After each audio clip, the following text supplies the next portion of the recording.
총리 시절에도 아무 일도 안 했다고요? 당대표 때 아무 일도 안 했다고요? 제발 좀 팩트를 가지고 얘기해 주기를 바라고요. 제가 아무 일도 안 했을까요?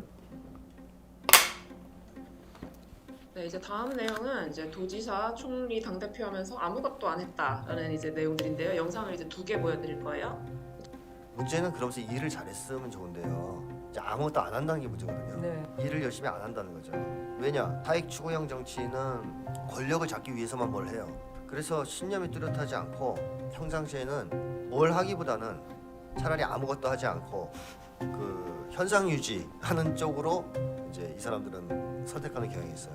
현상 유지. 전남도지사 했을 때 공약 이행력이 꼴찌라는 거잖아요. 네, 꼴찌였죠. 정말 아무것도 안 했던 것 같던데요. 네, 그때 뭐 청렴도도 굉장히 낮고 네.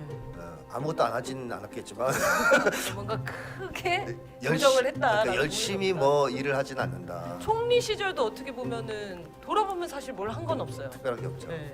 그래서 이제 욕을 많이 먹고 있고 그다음 비판의 주된 내용이 그거 아니겠습니까? 그 추미애 후보도 당 대표 시절 빵점이다라고. 네. 당원들 다 떠나고. 예. 그다음에 중요한 개혁 처리 못하고 보궐선거도 참패로 이제 자초했고 이런 여러 가지 얘기를 계속 듣는 게 그건 이유가 있다는 걸 심리학적으로 분석해 보면. 이낙연이 이걸 같이 여러 번 제가 강의했습니다. 이낙연의 경우는 조국 추미애 법무장관을 사퇴시켰고요. 전직 대통령 사면 건의했어요. 지가 뭔데 사면을 건의해요 지금. 중요한 개혁 조치를 방관했어요. 최성해와 내통했고요. 블랙리스트를 만들어냈어요. 그 후에 하여튼 이거 말고도 많이. 자, 우선 봅시다. 도지사 시절에 아무 일도 하지 않았다. 공약 이행률이 낮다. 공약은요, 그 당시에 제가 2번 8년 정도 할 요량으로 공약을 냈었습니다. 그런데 중간에 3년도 되지 않아서 총리로 부름을 받는 바람에 2년 몇 개월밖에 일을 못했었습니다. 이행률이 낮은 것은 당연한 것입니다. 실제로 아무 일도 안 했는가? 2014년이 제가 도지사로 일했던 그 해입니다. 고용노동부가 주는 일자리 종합 대상을 제가 받았습니다. 일을 안 한 사람이 일자리 종합 대상을 받을 수 있을까요?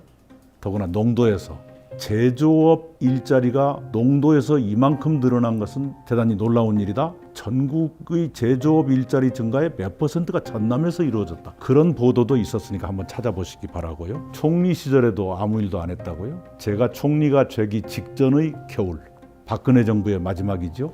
AI, 조류 인플루엔자, 살처분해서 땅에 묻은 닭과 오리가 무려 3,080만 마리였습니다. 그리고 제가 총리가 돼가지고 그 살처분을 줄이기 시작해서 살처분 제로를 2년 8개월이나 지속되게 했어요.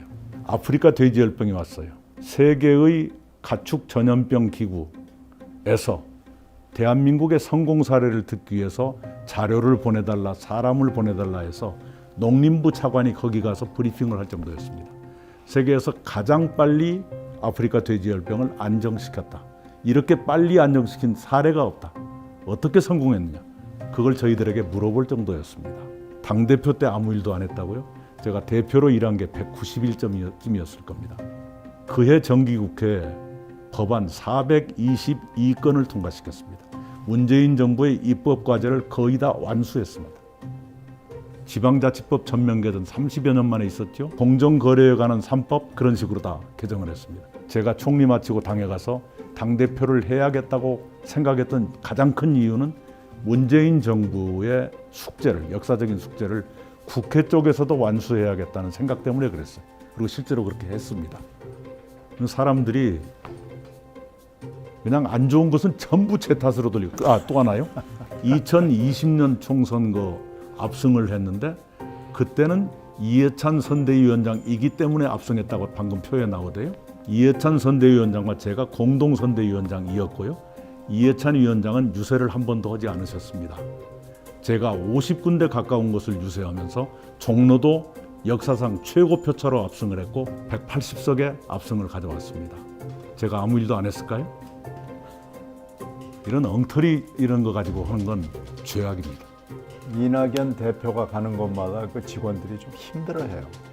기자 때는 기자 때대로, 그리고 의원, 지사, 총리, 대표할 때마다 직원들이 굉장히 긴장하고 힘들어합니다. 왜 그러냐면은 사람을 좀 들들들 볶거든요. 그리고 일을 잘하라고 그러고 일을 못하면 혼내고 이러니까요. 그래서 인기 있는 그 지휘관이나 지도자라기보다는 부하들을 독려해가지고 일을 잘하고 그 일의 성과를 굉장히 독려하고 독촉하는 그런 지휘관이었습니다. 밑에 사람들을 힘들게 하는 지휘관으로 기록이 돼서 어떤 사람들은 지휘관으로서 뭐 덕이 부족하다느니 뭐 이런 얘기를 하는데 저는 그건 반대로 생각합니다. 저도 지휘자 지휘관 생활을 여러 군데서 해봤는데 부하로부터 좋은 사람이야라고 듣는 지휘관은 좋은 지휘관 아닙니다. 힘들었는데 끝내고 나니까 지나고 보니까 좋았더라.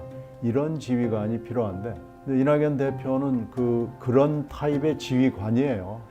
지금 이 성과가 있느니 없느니 얘기를 하려면은 뭐 자료를 가지고 얘기해야죠. 저처럼 뭣도 못했고 하는 건 아무나 할 수 있는 얘기입니다. 제발 좀 팩트를 가지고 얘기해 주기를 바라고요. 그러니까 저런 걸 가지고 방송을 하고 뉴스를 만들고 그러는 건 죄악이라고 금방 표현을 하셨는데 그 부분에 동의합니다. 그 최하위를 기록한 조사는 이게 단체장이 아니라 도 전체잖아요. 근데 그렇죠, 그거를 좀 그렇죠. 설명을 한번 직접 해주실 수 있을까요? 그런 조사가 있었습니다마는 그것은 도 전체의 분위기 같은 것을 그렇게 평가를 했지요.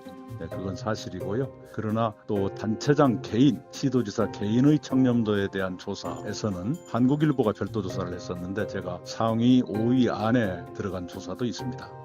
도지사 시절에 이제 그런 도 전체의 약간 청렴도 문제를 개선시키기 위해서 하셨던 노력들에 대해서도 좀 언급 부탁드립니다. 우선 소통이 원활하지 못했다는 생각을 해서 여러 가지 노력을 했었는데 그 중에 하나가 이제 브라운백 미팅이라 그래가지고 주로 미국에서 각색 봉지에 포장된 햄버거나 핫도그를 사다가 그걸 먹으면서 대화를 하는 그런 문화가 있어서 저희 도청에서도 그걸 도입한 적이 있습니다. 또 도청의 건물 자체가 위아래로 길쭉해서 같은 층 아니면 좀처럼 이렇게 만나기가 어려운데 그걸 어떻게 할까 하는 것도 많이 고민했던 그런 기억도 납니다.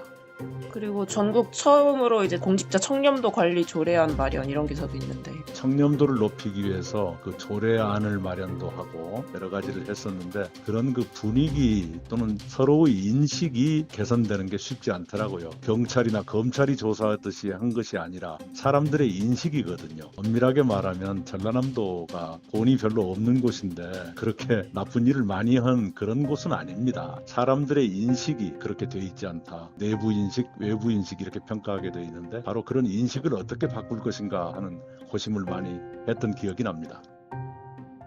지금이라도 한번 제 이름으로 올라가 있는 페이스북 한번 봐주시기 바라요. 일부러 눈을 감고 있는 겁니다. 왜? 저를 공격하기 위해서.